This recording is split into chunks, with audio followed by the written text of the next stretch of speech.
Welcome back. और आज अपन सीखेंगे इको अंडर जीएसटी। इको यानी इलेक्ट्रॉनिक कॉमर्स ऑपरेटर क्या है, ये कंसेप्ट जीएसटी के अंदर देख लेते हैं। घड़ी घड़ी हर एक जीएसटी के कंसेप्ट के अंदर ये चीज आती रहती है।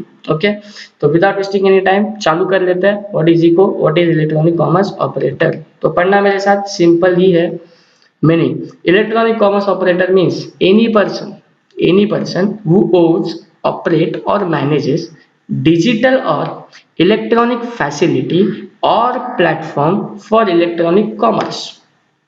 क्या है पॉइंट में, आराम से कुछ घाई नहीं है। इलेक्ट्रॉनिक कॉमर्स ऑपरेटर नाम से क्या पता चलता है, या अब तक जो मैंने वीडियोस बना दिए थे ओवरव्यू के अंदर, अगर आपको एक ओवरव्यू तो मैंने दे दिया रहेगा व्हाट इज इको, तो मैंने एक एग्जांपल बोला रहेगा।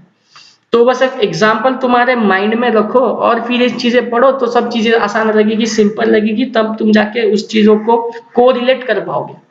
तो व्हाट इज इको, एक याद रखें दिमाग के अंदर। तो मैं बोलता हूँ Ola companies and is an electronic commerce operator. How it is, तो अभी पढ़ना जरा ओला को बैकग्राउंड में रखते हुए। इको मीन्स क्या लिखा है, एनी पर्सन ना हु ओन्स, ऑपरेट्स और मैनेजेस। ओनरशिप, ऑपरेशंस और जिसका मैनेजमेंट डिजिटल होता है। क्या ओला ऑपरेट डिजिटली होता है, इलेक्ट्रॉनिकली होता है? हाँ। क्या ओला का मैनेजमेंट यानी ओला गाड़ी कहाँ पे है, गाड़ी का नंबर क्या है, गाड़ी कहाँ पे आ चुकी है, तुम्हारा डेस्टिनेशंस, वो सब चीजें क्या तुम डिजिटल प्लेटफॉर्म पे, इलेक्ट्रॉनिक प्लेटफॉर्म पे तुम लोग कंपनी को प्रोवाइड करते हैं और बदले में सर्विस भी जो मिलती है तुम लोग को, क्या वो सब डेटाबेस तुम्हारे पास इलेक्ट्रॉनिकली होता है? हाँ। एंड फिर तुम्हारी एक्चुअल जर्नी चालू हो जाती है।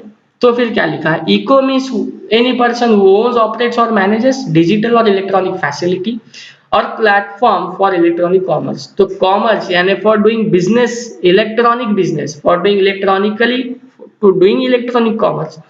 अगर तुम इलेक्ट्रॉनिक फैसिलिटी या कोई डिजिटल प्लेटफॉर्म यूज कर लेते हो then you are the electronic commerce operator. आगे बढ़ते हैं। E commerce operator needs to file GST REG 07। Form का नाम है, याद रख लेना। रजिस्ट्रेशन लेने के लिए उसको REG फॉर रजिस्ट्रेशन 07 के अंदर उसको मिल जाता है।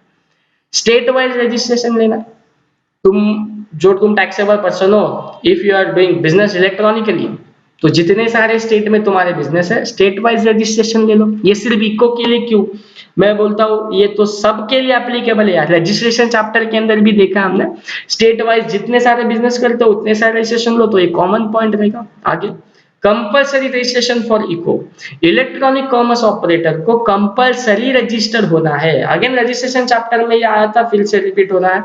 मतलब irrespective of your turnover, irrespective of your aggregate turnover, तुम लोग ने इलेक्ट्रॉनिक कॉमर्स ऑपरेटर ने क्या कर देने का है, खुद को जीएसटी के अंदर कंपलसरी रजिस्टर हो जाना है।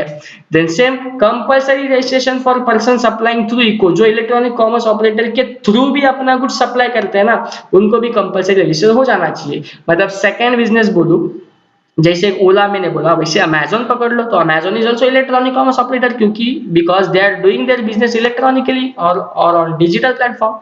तो अमेजोन के अंदर बहुत सारे डीलर जो रजिस्टर्ड होते हैं ना, रजिस्टर्ड डीलर अमेजोन के थ्रू क्या करते हैं, अपना बिजनेस बढ़ाते हैं, सप्लाई करते हैं। तो उन सब रजिस्टर्ड डीलर को भी जीएसटी के अंदर कंपलसरी रजिस्ट्रेशन ले लेना पड़ेगा। आई होप ये आपको पॉइंट क्लियर है। Restriction on composition dealer, composition dealer के ऊपर रेस्ट्रिक्शन है। कंपोजिशन डीलर तू नहीं बन सकता है, कौन, इलेक्ट्रॉनिक कॉमर्स ऑपरेटर। दिन आगे बढ़ते हैं। क्या काइंड ऑफ सर्विसेज है जो इलेक्ट्रॉनिक कॉमर्स ऑपरेटर परफॉर्म कर सकता है। तो सबसे पहले transportation of passengers by radio taxi, motor cab, maxi cab and motorcycle. तो पैसेंजर्स ट्रांसपोर्ट तुम सर्विसेज दे रहे हो on a digital platform. Services actual में तुम दोगे, लेकिन जो उसका सब मैनेजमेंट है वो डिजिटली अगर परफॉर्म कर रहे हो, तो फिर तुम लोग को इलेक्ट्रॉनिक कॉमर्स ऑपरेटर बोला जाएगा। You are eligible to take the compulsory registration as a ECO, then providing accommodation in hotels, inns, guest houses, clubs, campsites और other commercial places meant for residential और लॉजिंग पर्पस। रेसिडेंशियल हो या lodging purpose के लिए अगर तुमने ये hotel hotel खोल के रखा और उस होटल की बुकिंग वुकिंग, होटल का मैनेजमेंट, बिजनेस का सब मैनेजमेंट, अगर तुम लोग ऑपरेशन ही तुम्हारा अगर इलेक्ट्रॉनिक हो रहा है तो ये काइंड ऑफ सर्विसेज को भी हम लोग क्या बोलेंगे, you are an electronic commerce operator. And finally services by way of housekeeping such as plumbing, carpenting, अगर ये भी तुमने बिजनेस, ये भी बिजनेस अगर इलेक्ट्रॉनिक प्लेटफॉर्म के तहत मैनेज करो तो भी तुम लोगों को क्या करना, तब तो भी हम तुम लोगों को क्या बोलेंगे, इलेक्ट्रॉनिक कॉमर्स ऑपरेटर बोल देंगे।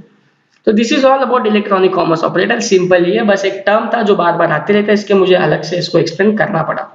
ठीक है, तो वीडियो को अच्छे से देखना, बार बार देखना, बहुत जगह पे काम आएगा। और चैनल को सब्सक्राइब नहीं किया तो प्लीज कर देना। That's it for the day, thanks to all of you.